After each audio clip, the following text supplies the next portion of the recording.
तो hello guys, welcome back to our YouTube channel Aakash educator. अगर आप चैनल पर पहली बार आए हो तो एक बार तो इस चैनल को है सब्सक्राइब कर दो और वीडियो को है लाइक कर देना।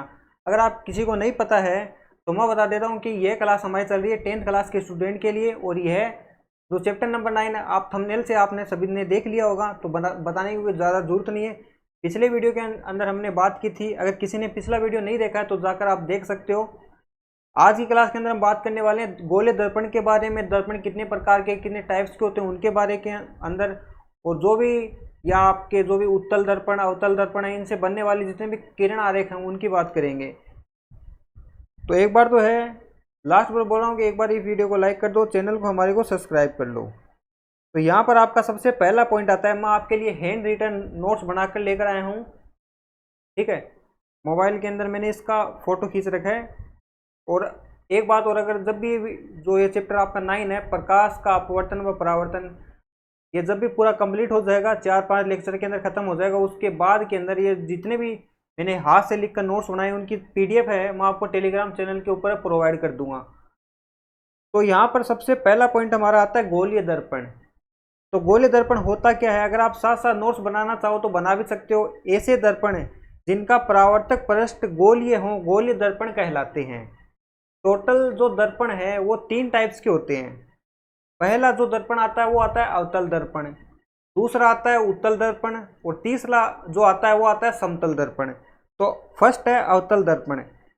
इसकी डेफिनेशन देख लेते हैं। ऐसा गोलीय दर्पण जिसका परावर्तक पृष्ठ अंदर की ओर अर्थात गोले के केंद्र की ओर वक्रित होता है वह अवतल दर्पण कहलाता है। एक बार और सुन लो, ऐसा गोलीय दर्पण जिसका परावर्तक पृष्ठ का मतलब होता है जिसके ऊपर हमने किरण को है आपतित करना है, और दूसरी साइड के ऊपर क्या है कि किसी भी सिल्वर आयोडाइड की है वो परत होती है ग्रीन, और गोले के केंद्र की ओर वक्रित हो वह अवतल दर्पण कहलाता है। ठीक है, डायग्राम वगैरह मैंने नोट्स के अंदर ऐड किया। अगर बोर्ड होता थोड़े दिन के अंदर, 10-15 दिन के अंदर बोर्ड लेके आ जाऊंगा। और एक बात और, अगर आप 100 सब्सक्राइबर कर देते हो तो अगले दिन से ही हम लाइव क्लास लेना शुरू करेंगे। फिलहाल रिकॉर्डिंग वीडियो आपको मिलते रहेंगे। दूसरा जो दर्पण आता है वो आता है उत्तल दर्पण, जिसका परावर्तक पृष्ठ बाहर की ओर वक्रित होता है वह उत्तल दर्पण कहलाता है। तीसरा जो हमारा पॉइंट आता है वो आता है समतल दर्पण। मैंने पिछले वीडियो के अंदर समतल दर्पण का बताया था, परिभाषा डेफिनेशन है वो मैंने नहीं बताई थी, तो आप सुन लो। इसके अंदर जो परावर्तक पृष्ठ है वो एकदम समतल होता है, एकदम प्लेन होता है। ठीक है, फिर बात कर लेते हैं गोलीय दर्पण से संबंधित सामान्य जानकारी। तो सामान्य जानकारी जो क्या है, वो गुण क्या है वो सुन लो। गोलीय दर्पण के परावर्तक पृष्ठ के केंद्र को दर्पण का, ठीक है, दर्पण ध्रुव कहते हैं, इसे P से दर्शाते हैं। सेकंड जो पॉइंट आता है वो आता है, रुको मैं पहला पॉइंट है उसको एक्सप्लेन कर देता हूँ एक बार। गोलीय दर्पण के परावर्तक पृष्ठ के केंद्र को, जैसे मान लो एक गोलीय दर्पण है, उसका जो केंद्र होता है, परावर्तक पृष्ठ का जो केंद्र होता है उसको P ध्रुव कहते हैं, और P से इसको डिनोट करते हैं। सेकंड पॉइंट आता है, गोलीय दर्पण का परावर्तक पृष्ठ एक गोले का भाग है।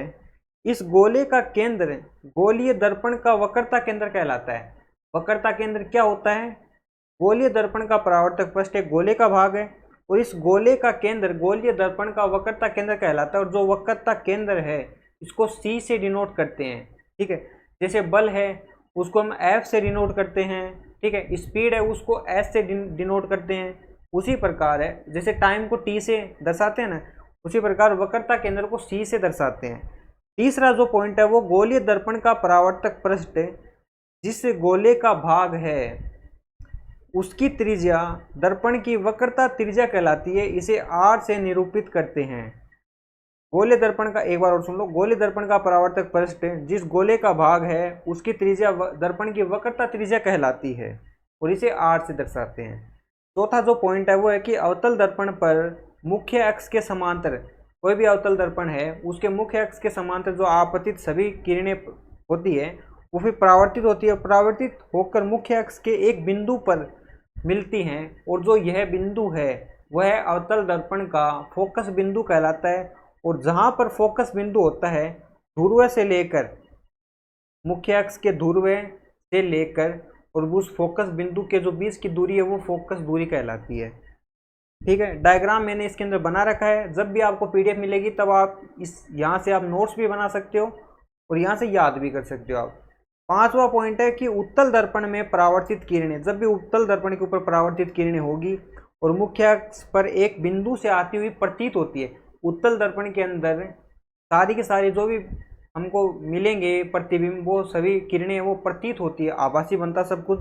और यह जो बिंदु है वो उत्तल दर्पण का फोकस बिंदु कहलाता है और इसे एफ से दर्शाते हैं। एफ कैपिटल लेटर होता है एबीसीडी का, एफ उससे दर्शाते हैं।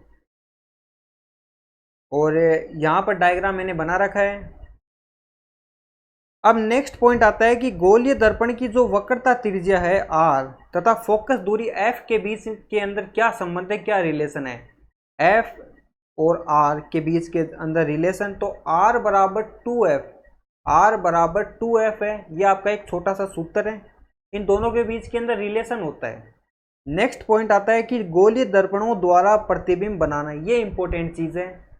वैसे अगर बोर्ड होता तो सही से समझ में आ जाता, बट अभी भी मैं समझाने की पूरी कोशिश करूंगा, आपको कंसेप्ट पूरा प्रोवाइड कर दूंगा। तो सबसे पहले हम बात करेंगे इसके अंदर दर्पणों के अंदर दो दर्पण होते हैं, अवतल दर्पण और जो समतल दर्पण होता है उसके अंदर कोई ज़्यादा इंपॉर्टेंट नहीं है। अवतल दर्पण ये इंपॉर्टेंट है और फिर आता है उत्तल दर्पण। तो सबसे पहले हम अवतल दर्पण द्वारा बिंब की विभिन्न स्थितियों के लिए प्रतिबिंब जो एक सारणी है आपको वो समझाऊंगा मैं, बुक के अंदर बनी भी हुई है वैसे तो बिंब की स्थिति, अगर बिंब का मतलब क्या होता है, वस्तु। मैं कोई भी मिरर के सामने हूं तो मैं क्या हूं, बिंब हूं, ठीक है। बिंब मतलब वस्तु होता है। तो अगर वो अनंत पर है, अगर कोई भी बिंब है वो अनंत पर है, तो जो प्रतिबिंब है, जैसे मान लो अनंत पर है तो प्रतिबिंब क्या बनेगा, फोकस पर बनेगा।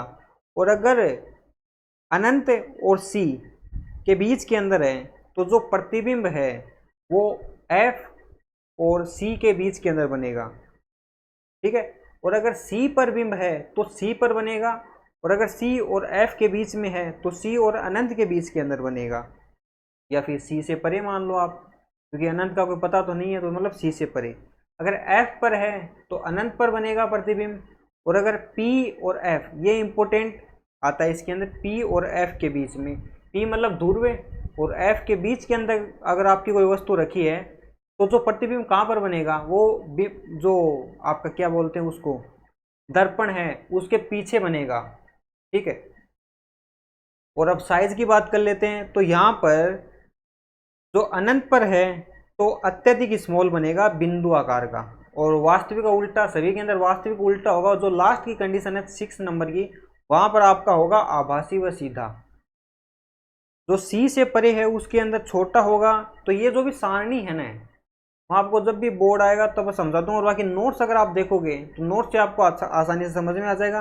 तो समझाने वाली बात थी, मैंने बता दी कि अनंत पर है तो एफ पर बनेगा, अनंत व सी के बीच के अंदर है तो एफ और सी के बीच में बनेगा, इस प्रकार, ठीक है। अब नेक्स्ट पॉइंट आता है कि अवतल दर्पण द्वारा प्रतिबिंब बनाने, ये सभी डायग्राम है, तो ये सभी बोर्ड रहेंगे तभी समझा सकता हूँ मैं, वैसे ऐसे तो आपको समझ में आएगा नहीं। नेक्स्ट पॉइंट आता है कि यहाँ पर यूज क्या है, बाकी जो अवतल दर्पणों का यूज क्या है, ये इंपॉर्टेंट है। एग्जाम के अंदर कई बार पूछ लेता है कि अवतल दर्पण के कोई 4 उपयोग लिखो, तो ये 3 नंबर का क्वेश्चन आ जाता है, तो इसको ध्यान से सुनो आप। पहला जो अवतल दर्पण का यूज है वो टॉर्च के अंदर, जब भी लाइट जली जाती है तो हम टॉर्च जलाते हैं, तो वो टॉर्च, सर्च लाइट अथवा वाहनों के जो अग्रदीप हेडलाइट्स हैं उनके अंदर अवतल दर्पण का यूज किया जाता है। नेक्स्ट जो पॉइंट आता है, प्रकाश का शक्तिशाली पुंज प्राप्त करने के लिए,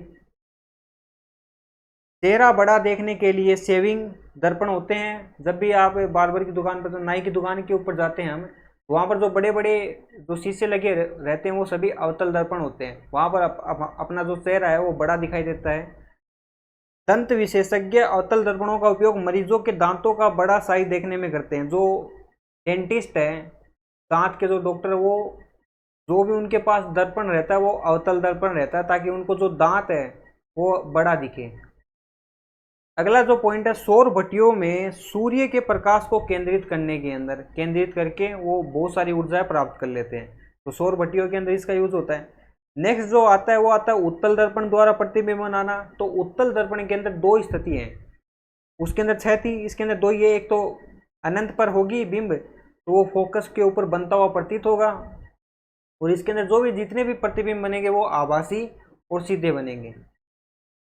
और एक यहाँ पर आता है, वो आता है कि यदि बिंब अनंत तथा दर्पण के ध्रुव के P के बीच में हो तो जो आभासी व सीधा तो बनेगा ही, छोटा बनेगा P तथा F के बीच बनेगा। ये सभी नोट्स के अंदर मैंने लिख दिए हैं।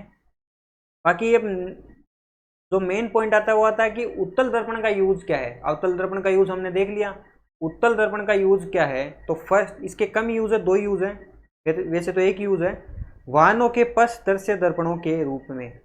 जैसे बाइक के 2 कांच होते हैं, पीछे के जो भी कार आ रही है, बाइक आ रही है, उसको देखने के अंदर पीछे कौन जा रहा है, कौन गई है, उसको देखने के लिए है वो साइड मिरर रखा होता है।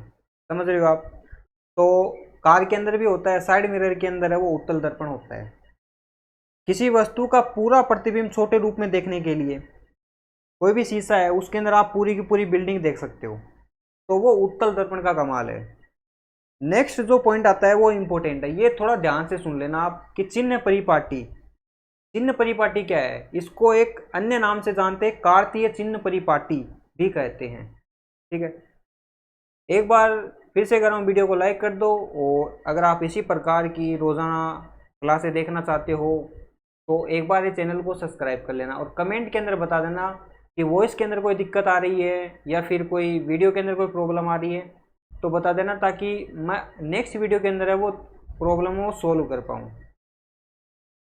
तो चिन्ह परिपाटी के अंदर कुछ पॉइंट्स हैं, उनको ध्यान से सुन लेना। बिंब, पहला जो पॉइंट है बिंब मतलब वस्तु सदैव दर्पण के बाईं ओर रखा जाता है, रखी जाती है।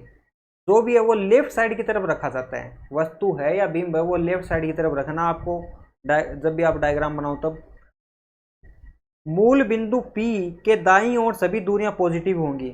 जो भी P है मूल बिंदु, उसके जो यहाँ पर दाईं ओर राइट साइड की जितनी भी दूरियां हैं, मैथ की तरह ही होता है, वो पॉजिटिव होगी, बाईं साइड की जब भी दूरियां हैं वो नेगेटिव होंगी। और मूल बिंदु के लंबवत ऊपर की ओर जो भी दूरियां होंगी वो होगी पॉजिटिव, और जो नीचे की दूरियां होंगी लंबवत वो क्या होगी, नेगेटिव। सेम मैथ की तरह ही है। फिर नेक्स्ट पॉइंट आता है दर्पण सूत्र तथा आवर्धन। दर्पण सूत्र तथा आवर्धन, तो सबसे पहले दर्पण सूत्र की बात करते हैं, ये इंपॉर्टेंट है, न्यूमेरिकल है, वो इसी सूत्र से, इसी फॉर्मूले से आपके सोल्व होंगे। तो दर्पण सूत्र क्या है, 1/v प्लस 1/u बराबर 1/f, 1/v प्लस 1/u बराबर 1/f। अब v क्या है यहाँ पर, v प्रतिबिंब की दूरी, u बिंब की दूरी, और जो f है वो है फोकस दूरी। ठीक है, नेक्स्ट जो पॉइंट आता है वो आता है आवर्धन, मैग्निफिकेंस। तो इसमें यह ज्ञात होता है कि कोई प्रतिबिंब बिंब की अपेक्षा कितना गुना आवर्धित है। ठीक है, इससे यह ज्ञात होता है कि कोई प्रतिबिंब है वो बिंब की अपेक्षा कितना गुना आवर्धित है। जैसे मान लो मैं हूँ, अब मैं यहाँ पर जितने साइज का हूँ उसके अंदर जब प्रतिबिंब बनेगा तो वो कितना आवर्धित होगा, कितना जूम होगा, आएगा, समझ रहे हो। तो इसका एक सूत्र है, इसको हम दर्शाते हैं स्मॉल m से, और स्मॉल m के 2 सूत्र हैं, जब ऊंचाई दे रखी हो तब, और जब दूरी दे रखी हो तब। दोनों ही मैं बता देता हूँ। m बराबर प्रतिबिंब की ऊंचाई, इसको दर्शाते हैं h डैश से, बटा बिंब की ऊंचाई h। ठीक है, दूसरा जो फॉर्मूला है वो है कि m बराबर प्रतिबिंब की दूरी v अपॉन बिंब की दूरी u। ठीक है, दोनों को एक साथ और मैं बता देता हूँ बोलकर, m बराबर h डैश अपॉन h बराबर v upon u। Important formula है, याद कर लेना। नेक्स्ट जो पॉइंट है वो आता है प्रकाश का अपवर्तन। प्रकाश का अपवर्तन, प्रकाश के परावर्तन मैंने लेक्चर 1 के अंदर, पार्ट 1 के अंदर बता दिया था, और पार्ट 2 के अंदर मैंने ये सभी दर्पणों के अंदर बारे में बता दिया। पार्ट 3 के अंदर हम बात करेंगे प्रकाश के अपवर्तन के बारे के बात, प्रकाश का अपवर्तन क्या होता है, इसके क्या क्या घटनाएं होती हैं उनके बारे में बात करेंगे। जाने से पहले एक बार और फिर से बोल देता हूँ, जो फर्स्ट पार्ट है वो देख लेना, तभी आपको जो सेकंड पार्ट है वो समझ में आ जाएगा, और थर्ड पार्ट है वो समझ में आ जाएगा। एक बार और फिर से बोल रहा हूँ, वीडियो को लाइक कर दे, चैनल को हमारे को सब्सक्राइब कर ले। मिलते हैं नेक्स्ट वीडियो के अंदर।